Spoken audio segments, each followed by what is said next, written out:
I'm sorry that you're listening to From a Certain Point Askew, the only Star Wars podcast have resisted the resistance till we couldn't resist no more. First order of business is to either quit or become a separatist because I can no longer resist ints anymore.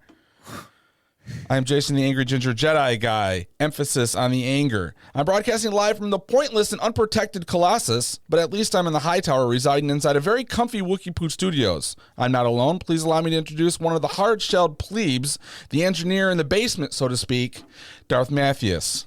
Greetings, Angry the Ginger Jedi Guy. Why are you so mad? Yes. Oh, yes, you brought it back. See, now I'm in a good mood. Oh, it's been a bit of a grind doing this, but we will get into that shortly. If you would like to reach out to our show, from a certain point askew.com, on Twitter at FACPApod, and FACPApod@gmail.com. How was your last week and a half, 2 weeks? Because we did have a little bit of a break. You know, it doesn't seem like it's been that long, but yeah, you're right, because it actually hit me one day last week. I was like, man, it feels weird not recording. Yeah, you got used to it. Here we finally are. Actually, while you were away, we had nothing but 90-day. Like all last week, we're in the 90s. So I opened the pool last week. I was off, and I think we've had people in the pool every day since Memorial Day. But it has not been humid, right? Like just hot.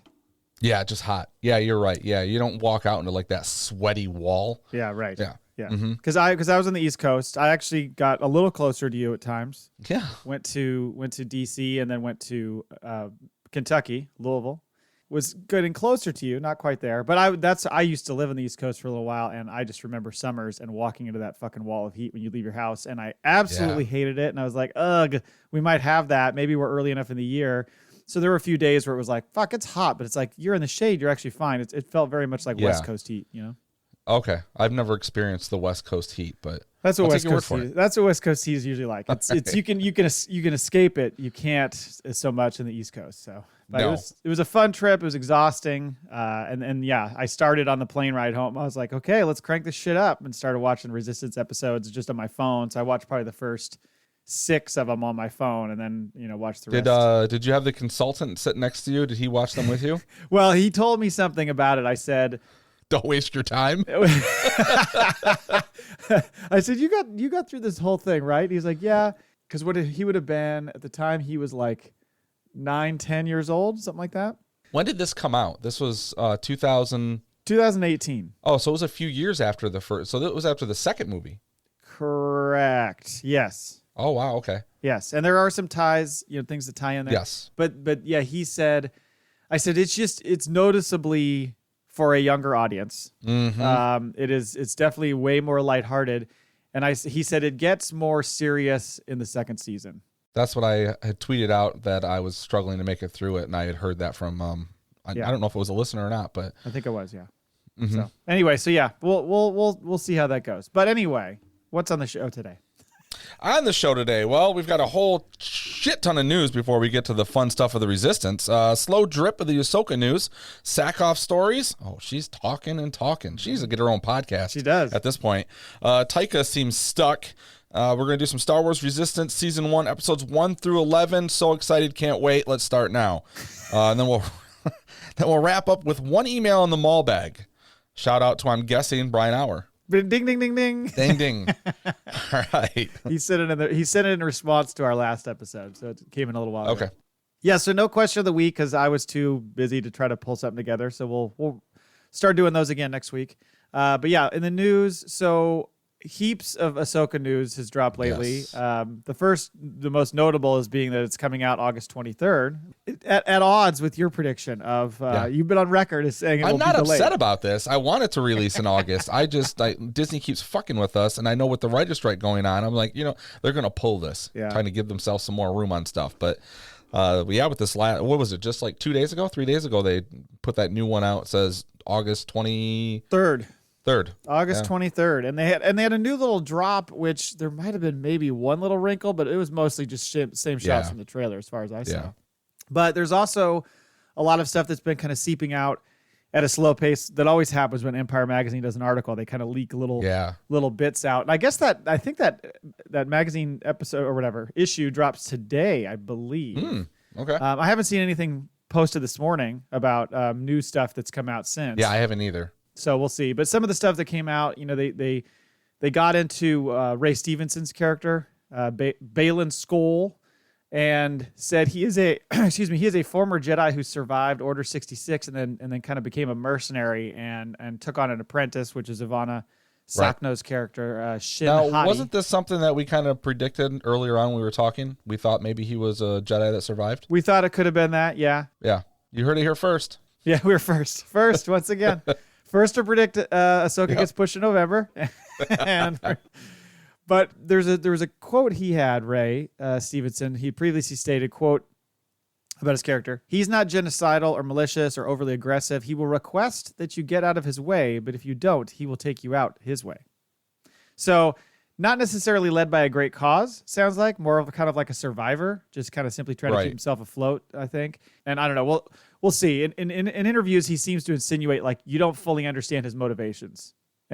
Or his apprentice, which is that what did I say her name is? Shin Hati. That's a name right there. Hati. Shin Hati. Yeah. She is a hottie. Yeah. Now, but why the orange and red blade then? I mean, that kind of leads you to believe, there's evil afoot. You would think so. We've never seen that particular color blade before. And so, it makes you wonder. In some interview I saw, he was saying it like, you're kind of the whole time going like, what are they motivated? Like, are they doing this? Are they doing this? Or not quite sure. So seem to be operating on their own. I like that. Yeah, I'm good with that. Another thing that happened is an image dropped of what looks like an Inquisitor, which is something I think we kind of saw Ahsoka battling in the trailer a little bit. Right. But you see the two-bladed, like circular handled saber that we've seen before from Inquisitors. And so it makes you think, okay, so how is this an Inquisitor? Because this is significantly later. We really saw Inquisitors only from post, I'm going to say post 9/11, Jesus. Post Order 66. Same thing. Yeah, through, up through Rebels. Really didn't see him after A New Hope. Execute Order Twin Towers. Oh, no. Shot of Osama bin Laden. So, but it's like, this is like 11 or 12 years after A New Hope, when the show's current time frame is going to be. So it makes you think, okay, is this going to be a flashback, Wait, what? Okay, so Mando. Ahsoka? Mando is like 9 ABY-ish, Yes. And then throughout the seasons of Mando, the last couple seasons, it jumped forward about 2 years. Yeah. And Ahsoka's supposed to be kind of picking up where she left off in that series, so that would put it at about 11 or 12 ABY, I would think. Okay. I'm not a timeline expert. I just dabble.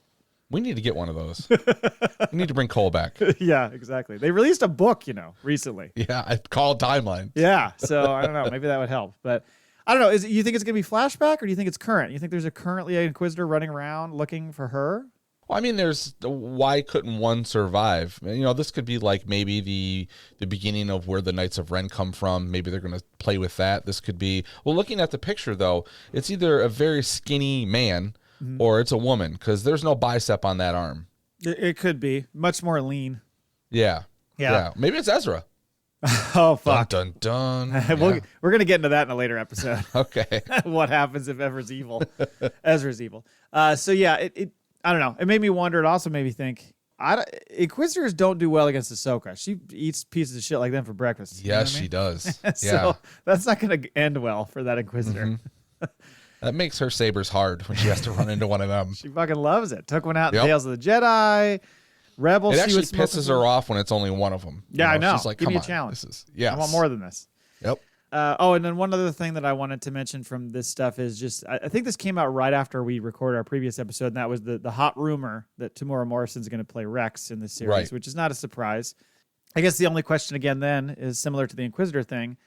Is that a flashback sequence or is it current? Because, as far as we know, there's the whole thing about him being that bearded gentleman on Endor in Return of the Jedi, perhaps. Right. That's for ABY. So is he still around in this current time frame, or is it like her going back to, Order 66 stuff or stuff that happened back when she was in the Clone Wars? I mean, we talked about this a little bit, I think, a few weeks back, but it makes sense for there to be more flashbacks in this one, only because there's so much of the audience that doesn't have much to go on Ahsoka other than what they've seen in Mandalorian and the Book of Boba Fett, right? Right. So I think that in order to tell her story and, the Rebel story a little bit, I think I doubt we'll see like a full flashback episode where it just takes place, and we see, but Man, we talked about this before. Like if Hera and Sabine? I want to say, yeah, I'm sorry, Sabine.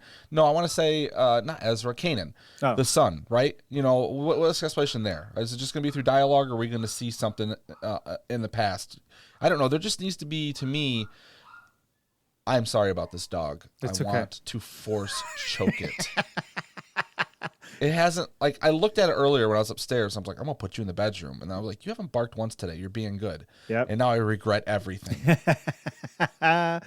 Well, yes, I see what you're saying. I think there has to be some context provided because you can't assume everybody knows who she is or knows the Rebel story, you know? And who gives a shit about them looking for Ezra or Thrawn when we know nothing? Right. Yeah. Yeah. That trailer stuff showing the hollow of Ezra and all that kind of thing. Mm-hmm. That's geeking people up who have seen these series. Otherwise, they don't know who the fuck that is. So you can't go on that assumption. So I'm sure there will be. I mean, I could see them easily doing like she's sitting there meditating and having fucking flashbacks of things that happened just to provide some of that context. Sure. I could totally see that. So, but it'll be cool to have him back. It'd be cool to have Captain Rex in there because we've yet to see live action interactions with those two, and they had a very tight relationship. So that's it for Ahsoka. Getting excited. I mean, whatever the countdown is, I don't even know what the days would be. 75 days. I don't know. Let's go with that. Katee Sackhoff. In related news of sorts, I guess. Is she going to show up as Bo-Katan and Ahsoka? She said she was on the set. She did. She was at an event recently, said she was on the set, but wouldn't say if Bo shows up because she's probably, you know, she's got like Kathleen Kennedy off screen being like, you know, doing the throat slash. But also Brendan Wayne, one of the bodies of Mando, has also been on the set of Ahsoka. So very interesting. And I mean, they love crossover, so this would not be surprising to see this happen. But the other funny bit was she was asked about the biggest moment between her character Bo and Din in season 3, and she mentioned their conversation at the front of the barge, and how they had this like Titanic moment. Titanic, yeah. And that's of course when Din is like professing his like loyalty to her and how he's going to support her and all this kind of stuff. I'm going to write a song about you. All right. She said there was an outtake where Brendan Wayne is playing the Mando in the scene and just grabs her and kisses her. Yeah, with his helmet on. With the helmet on. Yeah. Clang. Oh, sorry. And now everybody's like, oh, that was supposed to be in the show. No, it was just, he was teasing. No, but she also said she felt like that scene is kind of her or him professing his love for her. She's like, I'm shipping them. So. Oh, she's making it. She's saying that. Yes. Yeah. Okay. And so I thought that was kind of interesting, but she kind of she also said that they got into the logistics of like, how would that work with the helmets and everything? It's something we've talked about ad nauseum on the show. Glory hole. But she Mandalorian Beskar sheet in between them. Exactly. So she then joked about how she's like, you know, I mean, that scene where they were by the living waters, basically like we could have boned right there and then just jumped right in. It's right there. Yeah. Or maybe do it in the living waters, like Elizabeth Berkley style in Showgirls. Just fucking going crazy. You'll forgive me. You'll forgive me. You'll forgive me. There certainly is a vibe there between those two, so we'll see if it happens. There are a lot of people on Twitter who really want that relationship to happen. Yeah, they do. Yeah. Okay, so that was it for Katee Sackhoff. She just has awesome shit to say every time she shows up anywhere. She's just real off the cuff. I love it. I think and you can tell that she's like a fan. Yeah. Like, God damn it! I swear to God, every time I want to talk, Ming-Na Wen. Yes, I'm glad you read my mind these days. I got it. We're in sync. We're like Din and Bo. Ooh, keep your helmet on. We'll wear helmets though if you want. So one last note is Taika. As we know, he is slowly writing a Star Wars. Well, actually, he's probably not writing a Star Wars film at all right now because he's not supposed to. But, But he has been working on that, and he made some comments that he essentially knows how he wants to start it, knows where he wants to go, but doesn't know how to get there necessarily. So he's kind of trying to figure out how to get from point A to point B and make it work. And he said, quote, I've got a really good idea for it. It'd be funny if he said he didn't. It's just with all the films, it's the middle part. You're like, what's going to happen? And then you look at all those Star Wars films that are so great. You're like, well, I guess they can't meet a smuggler with an alien sidekick. So he's trying to continue to be original and not just, copy some of the stuff that's been done before. But it's funny because certain movies and shows, it seems like it's one or the other a lot of times. Like they know where they want to go and they can start at a certain point, but they're kind of like, how do you find their way there? Or the other one, which you see all the time, is great build up, everything's great, and then the end is like the ending. Yeah. Yes. They don't know how to wrap it up. Yeah. Yeah. I'm hoping that, like, I like his movies, but I think if he needs to keep the humor to one or two characters, right, not the movie itself. Like Thor Love and Thunder did get away from him a little bit, and even Chris Hemsworth was talking about that recently. Like he's on set going, can we dial in a little bit here? Right. I think it does need to be dialed in a bit. Yeah. Yeah. Well, and I mean, given the rumors of how the falling out happened on Solo and Kathleen Kennedy's involvement in that, I can't imagine she's gonna. I mean, she has been letting him work independently, et cetera. But if she sees this script that's just all goofball shit, she's gonna be like, "Fuck no." Right. You know, like Resistance. Good segue. I will say this right off the bat. I went into this show thinking I was going to absolutely hate it. You maybe still stayed there. Because the first time when it released in 2018, I tried to watch it, and I just could not get into it. There was something about it. I just found myself not getting... I think it was because like Rebels really grabbed me right away. Clone Wars took a while. But there's so much there, and there's so much depth, and there's a lot of, there's such a variety of characters. And there's a lot to recognize in Clone Wars that was easier to stick with it. I think so. Yeah. And this was like all brand new. Like, I mean, there's, a couple recognizable features, but for the most part, like, you're thrown into something completely new, which is a good idea. But I think with the tone and the age that it's made for, it was difficult to get into. It was, yeah. It's kind of, so like in Clone Wars, you bounce around a lot. In Rebels, you really stick with that crew. And in this show so far, they've really stuck with that crew. So if you're not into that crew, it's going to be a slog. Yeah. And also the main character Kaz, could maybe be a problem. I mean, the main character is like Bugs Bunny snuck on the set with a flesh suit and just jumped into a Star Wars movie. Kinda. Like, I mean, there's scenes where like I'm a spy, dun, dun, dun, dun, dun, and he's sneaking down the hallway and he's hiding behind pillars and then jumping and rolling to the other side of the hallway and hiding. And I'm like, come on, dude. Yeah. Like, how old are you? It's very Saturday morning cartoonish. Yes. It's very slapsticky. It's like, I mean, he is getting his ass beat to hell every freaking episode, Kaz. Yeah. There's a point where he's like, he ends up on the windshield of a pirate ship, gets flung and drops quite a ways, lands square on his back in an open metal container. Your back's broken. Like, you're a paraplegic now. Like, I mean, it was pretty bad. But he's just like, it's a lot of like metal panels smack into the face, and he just kind of goes, ooh, and shakes it off. Yep. I wouldn't have been surprised if an anvil dropped in somebody's head and the fucking the bruise like that's all it was missing was that. Yes. That's all, folks. Yep. It had a lot of that feel to it. Also, just kind of feels lower stakes to a degree. Not nearly as dark as what we're used to with some of Star Wars. Well, that's the thing is like, they kind of open up with this idea, and I struggle to be like, oh, Poe sees something in this kid. First of all, he just met him. Yeah. He gives him this big responsibility, and then we go almost 11 episodes without seeing anything with this other spy or why he's there on the Colossus. He just keeps trying to be a spy or look into, maybe it's Dozer or whatever, right? Captain Dozer? I think it's Doza. Doza. Yeah.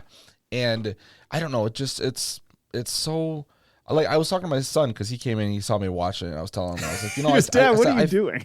He figured what I was doing for the show, and I was like, actually, I think that you would enjoy this. Yeah, because he's 10, almost 11 years old, so he might get a kick out of the tone of it a little bit more. It would be for him, I think.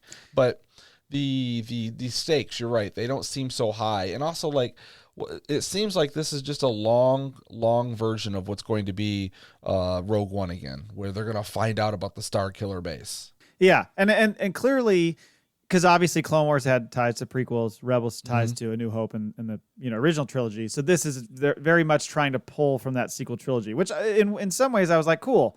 We haven't seen some of this context from other things and like who Poe is and all these different things that are going on. So I appreciate that they're tying it to that, and they certainly lean on Poe in this first half of the season to be like, remember, like, because I mean, right out of the gate, right out of Jump Street, it's like he's there, he's the identifiable character, so you jump right into it. And they keep kind of bringing him back every now and again. Like, remember, Poe's still around. Yeah. And of course, BB-8. BB-8's there the whole time. And more BB-8. I'm fine with that. I like BB-8, so I'm good with that. I don't know. It's a little bit tricky. Even Leia shows up in whatever that is, episode 1 or 2. Right, where Poe was voiced by Oscar, but I'm pretty sure Leia was not voiced. She was not alive for this. No, it's I can't remember the gal's name. Oh, so it was then. Yeah, you're right. Okay. They do have a lot of voices though. Gwendolyn Christie is the voice of Phasma. So they've brought in a ton of voice talent. But in fact, I mean, we get, I think D. Bradley Baker voices some stuff. Yep, Sam Witwer voices something like a pilot. Bobby Moynihan's in there. Jim Rash from Community's in there. Donald, I love how Donald Faison is playing a character called Hype Faison. Yes. Right there, just right lined in. Well, and also the other thing I want to get into, because you had mentioned in your tweet about how you liked the visuals, and because this animation is very different than what we've gotten in the other series. It's got a very, and I think I've said this before with other stuff, but it's got a very heavy like 1980s Robotech vibe to it. Yeah, with like that shiny look to it, but it's the way they. It's mostly, you see it mostly in the characters, but also sometimes in some of the footage of like something moving, a vehicle moving. You see it kind of there too. I mean, hell, even Doza even kind of reminds me of like the Admiral dude in Robotech, like they almost be brothers. So it has a lot of similarities to that, which takes me back. It kind of gives me a little nostalgia twinge because I watched Robotech a lot as a kid growing up. So that made me, kind of enjoy it to that degree. But I don't know that it's my favorite animation style, but you were liking the visuals. You were digging on that. It's hard to pick up on the phone, by the way. The first 6 episodes I watched on my phone, you just don't get the full experience. It was better watching the last 5. No, I actually watched all of this on a TV. So, I mean, the animation is really good. It's bright. The character work, I mean, there's a lot of facial expressions. All of that works. Yeah. And I don't hate this show. Like, I hate to think that I grew out of this type of thing, but it does seem, I've seen enough of it where I'm just like, this is kind of gimmicky, I think is what it is. But I think it really would work for the age group they're going for, but as like a 45-year-old man, I want something a little bit more grown up, especially with all the Star Wars I've had before. Well, especially given like the awesome Star Wars we had this year with Andor. To go from that to this is such a gigantic change. So it's just, I don't know. I mean, we can get into the characters a little bit because, I mean, Kaz, and this is probably where I think I struggle the most. You probably struggle the most. I don't hate his character, but he's just not the most likable. His voice is kind of tough. His mannerisms are kind of silly. Like you said, he's kind of got that Bugs Bunny vibe to him. By the way, Cole would never have made it through this. No, I was thinking the same thing. He would be like, this dude, he's young. He's whiny. He's kind of born with a silver spoon in his mouth. He's got the senator's son. He would not like any of the things about Kaz right now at all. He'd be like, fuck this guy. But he's just like, it's just like watching a big kid. Yes. Yeah. That's kind of how he acts. Was he like, it's sort of like a fish out of water story, but he's just way too far out of water. Like he doesn't make sense.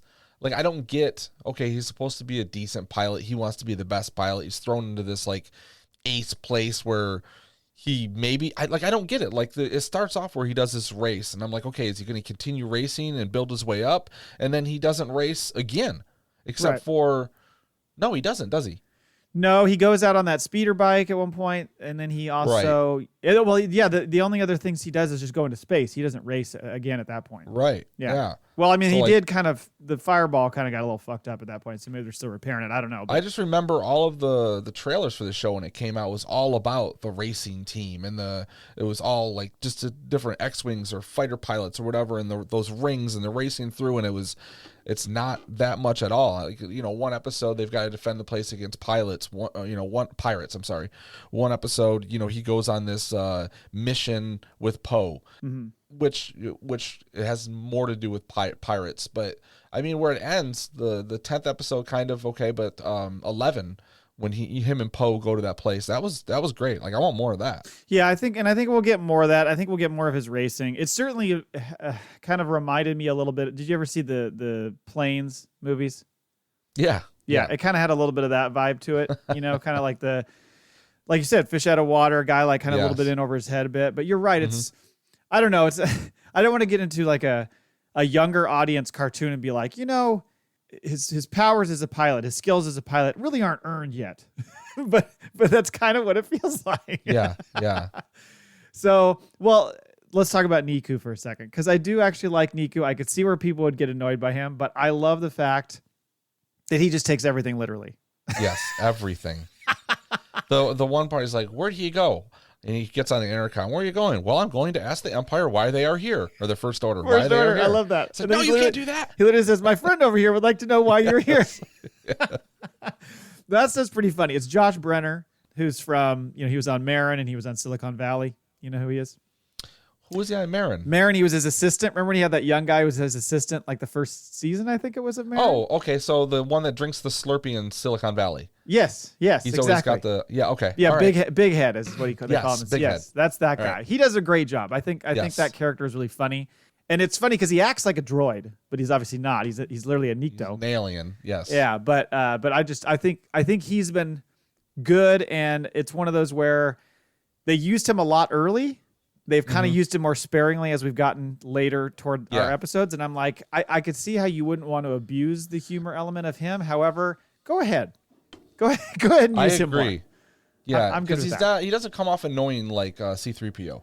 Exactly. Even though he is, but like what he does kind of like if Kaz wasn't such a freaking cartoon character and they left more of the humor to him because it's like sort of dry and that works. But Kaz is like he's Bugs Bunny. Like he really is. It's so silly. And then like when him and Poe are raiding the place and he's like, well, I simulation gun training. He's like, what do you mean simulation? Like, what, you pretended to shoot something? He's like, yeah. He's like, well, you're going to have to actually shoot something. Yeah, and bam. Simulation gun training. He does have some moments, and I guess this is more the reaction, but like the scene where he goes up to get intel on the meeting between the First Order and Doza, and he tries to escape through Tora's room. When he goes off that and they're like they're taking bets in the bar, they're watching him the whole time. Yeah. I fucking laughed my ass off at that scene because every time he would drop and move, they'd be like, "Oh!" Like they're just like going crazy. It was like they were watching like a live action Donkey Kong game. It was exactly like that because it almost looked 2-dimensional because it was against the wall. But I thought that was pretty fucking funny. And obviously the guy's agile. I mean, Jesus Christ, he's like flying all over the place, doing rolls and shit. But I was cracking up watching them all go like, oh. Every time that was a fun scene. Hit another platform or something. Yeager. I always thought it was Jaeger, but it's Yeager. Is that a nod to Chuck Yeager of some sort? I don't know what that is, maybe. I mean, I do like his character, kind of the steadying force. By the way, his voice is Scott Lawrence. I don't know if you know who that is, but Scott Lawrence it's Joey Lawrence's brother. No, Scott Lawrence is he is the guy who voices Vader in all the video games, like Fallen Order and shit. Oh, really? Yeah, same guy. He does like that deep voice. He very does. Soothing. It is very soothing. I do like his character. He's kind of the steadying force. I think he's a good one. I kind of like the Tam character because she's just bitter. She was a pilot and is pissed off. The mechanic, who's like kind of just mad that everything's kind of doesn't go her way, and she's just constantly shitting on Kaz. I love how she basically plays the if you can dodge a wrench, you can dodge a ball with him at one point. Yes, and then she hits him in the back of the head with one from like 30 feet. And he's okay. He's running away. No, Bruce. He's in the bar rubbing his head. My favorite thing is after they're done, he meets the fucking blonde goon who immediately, is trying to trick him into something. And they're drinking drinks, and then they're going to go and basically he's like, hey, you want to fly a ship? I was like, wait, hold on a minute. This is a kid's show where they were in a bar drinking, and now they're going to jump on vehicles and go drive. They were just having sodas. I was like, okay. You know who the blonde guy is, right? Who the voice actor is? No. Elijah Wood. Oh, was it? Yeah. So it's Elijah Wood. And you can tell from the second that scene happens, you're like, well, they're just setting him up for something. Yes. But yeah, his name was Jace Ruffkin or Ruckin or something. I can't remember his name. Yeah. And then he's a server later in the show up in the Aces Lounge. Because he lost his ship. Yeah, he's like, I'm going to get you back. I was like, okay. Yeah. Well, the other character I want to point out was Commander Pyre.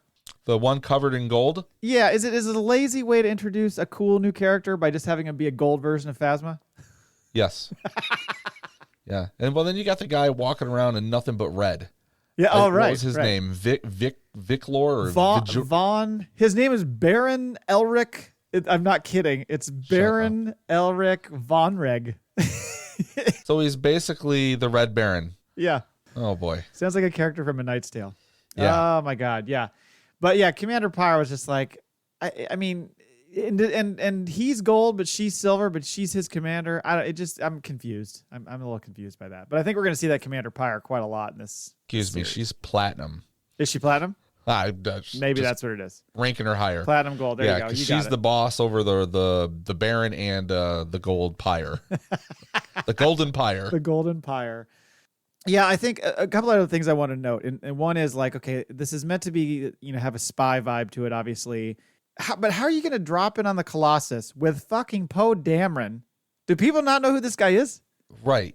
You walk in with that guy. And they're like, know. Everybody's just like, oh, yeah, just a normal guy. Just dropping this guy off. Come on. That seemed confusing. And I guess maybe they don't know who BB-8 is because BB-8's with them the whole time. So maybe BB-8's flying under the radar. But Poe Dameron? Come on. I don't know.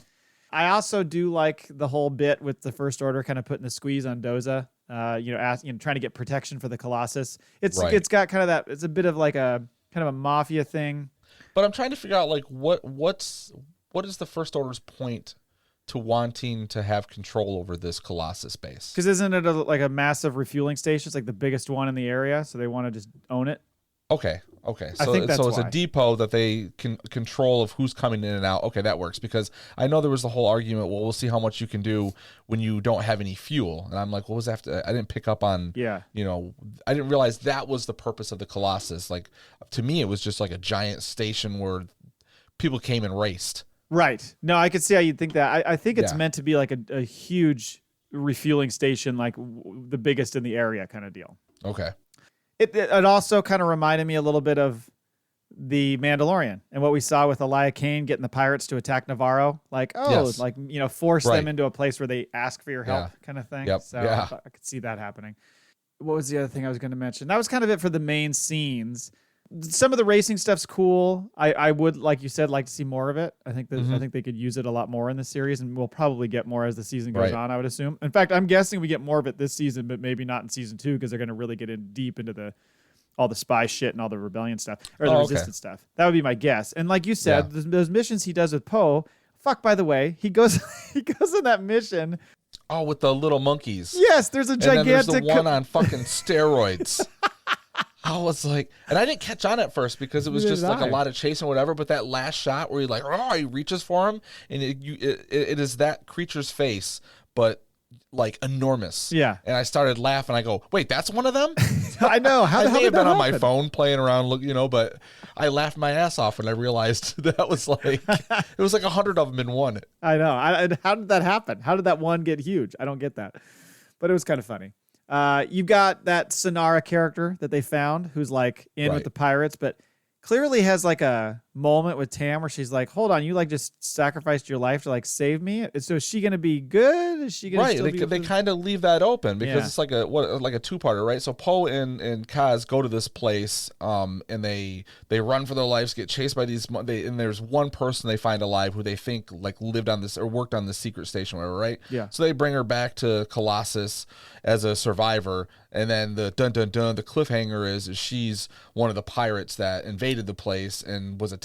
What'd she do? She said she locked herself in a cage to survive the monkey attack from the giant one. So then the whole place is, their shields are down, their cannons aren't working on the Colossus, right? So they've got like a 1 hour window where she can contact the pirates, say, come attack this place. And then by the end, that Tam like saves her. So then we're left open with, who is she? And we don't see, what was that, like episode 8? Something like that. We don't see her. 3 episodes or so, don't see anything else again. So a lot of open threads, and I know we're like halfway through this season, but I think she's going to be one of those back and forth where she's going to still have her loyalties or her like forced loyalties to Kragan is that name of that pirate. But she's also got a little bit of a these it's almost a little bit of what Callus goes through in Rebels, where he's like, these people don't give a shit about me that I'm working with, but these people actually care about each other. Maybe I'm on the wrong side. Yeah. Well, I mean, this show was definitely like, we're going to teach you a lesson. It's very lesson every based. episode.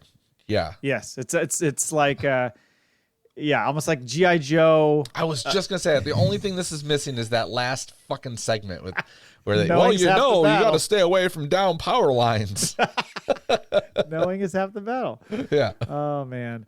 We also another interesting story was the whole like platform classic thing where Yeager's brother comes in. I love Yeah. his name, Marcus Speedstar. I know. What a bullshit made up name. Even Yeager's like, are you fucking kidding me with that name? Like, why is that his name? They're brothers, but they don't even have names the same. He's separating himself. He's a stage Okay. name, basically. Yeah, oh, there we go. All right.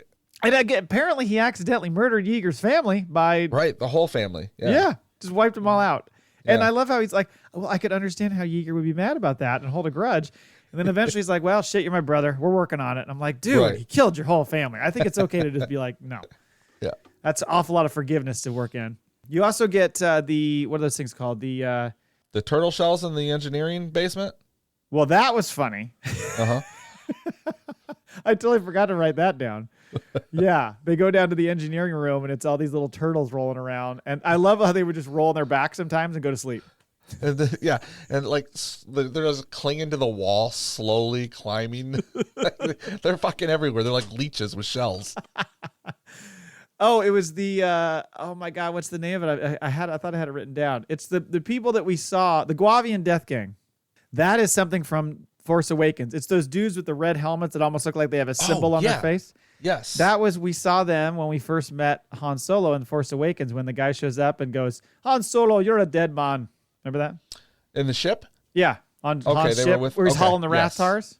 Yes. Yep. Well, we got a Rathtar mentioned in the show too. Mm-hmm. But yeah, that's the first time we've seen them in animation. So I thought that was kind of cool. Again, I trying to recognize them. like make sequel trilogy ties to like keep it Right. going. And my understanding is at some point this season it is going to run right into Force Awakens. Oh, sweet. And then later I think it runs into Last Jedi. So I think they do. Oh, okay. Because Rebels kind of did that a bit. Yes. I mean, they weren't current shows at the time, but they would like go like dip into a certain thing. Anyway, that was it. That's kind of all I was going to mention. I just had a couple questions for you. What's up with Doza? Is he going to stay good, or I think he's a red herring. I think so. Doz is is he the captain of the whole Colossus, or like the head of the security? I think you like, call him the I mean, captain. he wears like a 1899 Jack the Ripper, I'm a copper in London fucking hat on, you know. So he's like part of Scotland Yard. He's got the mustache to go with it and everything. But yeah, he's up in the high tower, and at one point Kaz breaks in to get some information off his handy dandy iPad, and the closet opens up and you see an old time Imperial like general uniform. Yeah. I think he was at one time one. Why he's holding on to it, I don't know. But he seems like he's all about protecting that place. And if he was like a spy, he'd be more willing to have the First Order take the place over anyways. You would think so, right? I mean, Right? maybe he's keeping that Imperial uniform because he's like, this is going to be worth something someday. Right, yeah. Fucking eBay in about 5 years. Or, it's like maybe when he's in a pinch, he's like, look, I was one of you. I got information. Maybe that's, because I'm like, why is he going to hold on to this thing? But I think he's he's mostly the biggest red herring, or because they've been trying to figure out who the spy is, right? In the first couple episodes, is it just, Kaz running around thinking anybody that acts suspicious could be the spy. And this is the one they keep kind of going to. But I haven't figured out, I would venture to guess by now we have met the spy. I would think so too. But yeah, but it's hard to say who it is. Doza seems too obvious. Hype Phazon hates the First Order and doesn't want anything to do with them. I don't think that's like an overcorrect. I don't think he's necessarily, unless that is. Which one was Hype? He was the dude who was the Rhodian, who was like the guy who was winning all the races at the beginning.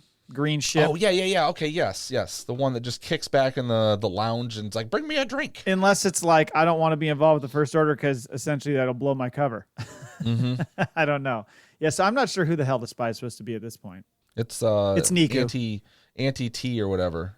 What's the one that runs the bar? Anti-Z? Or Auntie-Z, whatever they call her. Yeah. Could be. I wrote down, does Kaz ever bruise or show any signs of injuries? Will Kaz and Tora ever bone? Ooh. Yeah, they're definitely setting up like some kind of, and what's strange is she seems to be catching on that he's a spy. She does. And I'm like, why is she a spy? Could be. And like, Doza, and is she in cahoots with her dad on that front, or is she working on her own? Because Doza was definitely very suspicious of what Kaz was doing. He saw that video Yes. footage and he's like, who are you? What are you up to? You know? Yeah, right, yeah. So Which, I mean, if he's like head of security, he probably should be doing Or his should be, job. Yeah. Yeah. But why does Doza just keep his daughter in her bedroom all the time? Because he's a freaking helicopter parent, you know? He's He is, overprotective. He's like, don't go She's outside. like an ace pilot, but she can't leave her room. Yeah, she can fly and he's death defying. Yeah, but I love how she's like, I want to go outside. And he's like, you got a balcony? It's fine. And then, okay, so the second to last episode, when he's running around and he gets into the office, and then she finds him, like, why were you in my dad's office? And he's like, well, I'll tell you once we're having drinks at Auntie Z's or whatever. Okay, so I'll show you a secret way out. They end up in the compactor room getting shot by lasers. They pretend it's a video game. And then when they come out of the compactor, she's like, okay, I got to get back to my room. So she never fucking got him out of there. She just leaves and runs to her room. Kind of left that one open. Yeah. That's like, what's the point of all this? There probably was somebody in the writer's room who was like, by the way, remember earlier when she said, don't worry about it. It's a kid's show. Don't worry about it. They'll never catch on. That was kind of all I had. I mean, it's something that I think a lot of times when you sit with something and watch more of it, you'll get a little bit more invested and all that kind of stuff. And there's enough, I think there are enough interesting characters that it keeps my interest. But yeah, Kaz is tough as a lead. Some of the slapsticky stuff can take you out of it sometimes. If you operate, like you said, with the knowledge of this being more geared toward a slightly younger audience, I think it's easier to get through and watch. But certainly I would definitely put it behind Rebels, Clone Wars, Tales of the Jedi, etc. as far as my picks on animation. And again, it's not badly done. It's just for a different age group. So it comes off a little stupid sometimes because we're catching on. But I will say, like, where we ended off, I'm pretty interested. I like the idea of them going to the place and it was up for demolitions and it brought like Phasma and Poe and everyone in the same place and they had to escape. We don't really learn what the facility is other than they come out and they go to Leia with information that the First Order is making weapons, which why wouldn't they? Like, I didn't understand why that was a big deal, but that's like, the breadcrumbs are going to start leading to, they've already built this weapon, this massive weapon. Yeah. So we'll see where we go from there. And now that I've 11 episodes in, I know what I'm in for. It might be a little easier to watch the rest. I think so. I think what happens is, like a lot of shows, you watch the first 2 episodes and you're like, okay, I got a little bit of an idea, but there was some cool stuff in there and you're still being introduced to characters. And then you hit that first dip where you go into like episodes 3, 4, 5 or whatever, where you're like, oh my God. Yeah, I don't know if I could do this. The status quo of like keep capturing the same thing. It's like, move on with the story. Yeah. Like, we're half a season through and like we don't have any idea if there's even a spy on this fucking Colossus. Well, and I know there's only 2 seasons, so this doesn't really apply, but like one of the things that Clone Wars was always kind of lauded for was the fact that it started out a little more cartoony and young and grew and aged with its audience. Mm-hmm. And so that might happen a little bit with this show, even though it's only 2 seasons, but it's pretty quick. And I'm wondering, did this see a couple things? One was this show, did it get canceled? Did it run its story? I'm curious when we get to the end if there was more for it to tell. And I'm really surprised that Filoni's involved with this. I mean, other than maybe like a producer and had like, maybe he like Favreau uses them. He writes all the script, does whatever, and Filoni's like, okay, throw some of this stuff in there. But it doesn't seem to have like his imprint on it too much. It doesn't, but he was heavily involved in it. Okay. So yeah, we'll have to get into why it ended after 2 seasons, and it could be somewhat of an issue with. I mean, it was on Disney Plus or not Disney Plus, Disney XD and all that. So perhaps they were looking at the ratings and going, I don't think this is watched much because I don't ever hear anyone speak about this. Yeah, and it could be the fact that it was on the heels of Rebels, so they're just like, we need another animated show. Let's do this, and then it was like, ooh. So that's this filled in the gap, right? Like when Rebels was canceled. Or I'm sorry, Clone Wars was. They brought in Rebels. This came in right after Rebels, right? Right, and then Bad Batch after that. When this ended, they did the last season. Oh yes, season Clone 7 Wars. of Clone Wars. Yeah. Then the Bad Batch. Yeah. Yep. Yeah, you're right. So we'll see. I'm interested to see what happens in the second half of the season. We'll see where it leaves off, and then we'll And just as a programming note to our listeners, we're gonna do part 2 of season 1 next week, and then we'll do a couple episodes in between, covering some other stuff, having a guest on, and then we'll come back and do the last 2 seasons, probably like somewhat early July. Last season. Sorry, last 2 parts of the season. Yeah. All right, let's go to the Maul Bag really quickly, and we've got an email from Brian Hour. Do it. He sends in his top X-Wing pilots. Ready? I'm ready. Number 5, Luke. On the list, but his skill level is more like a 9-year-old Anakin who got lucky on the droid-controlled ship. Hoth showed more of his actual skill. That's true. He did. I mean, he hit the money shot in A New Hope, but in Empire, he's flying through fucking AT-ATs. He's doing shit. He looks a little bit more skilled, I guess. But I think he didn't take one down until he jumped out and hooked onto the underbelly with his lightsaber. Did it on foot. Yeah, that's a good point. I do like the part where in that movie where Dak gets blown up from behind him, and he turns and looks and goes, Dak, right as he goes through under the legs of the AT-AT. Like, Jesus Christ, that was close. Number 4, Poe. Would be higher, but he led a mutiny. Oof. Holding grudges there. Yeah. Is this Holdo's list? No shit. This is what she left just before she sat on the bridge and died. And hit the fucking, yeah.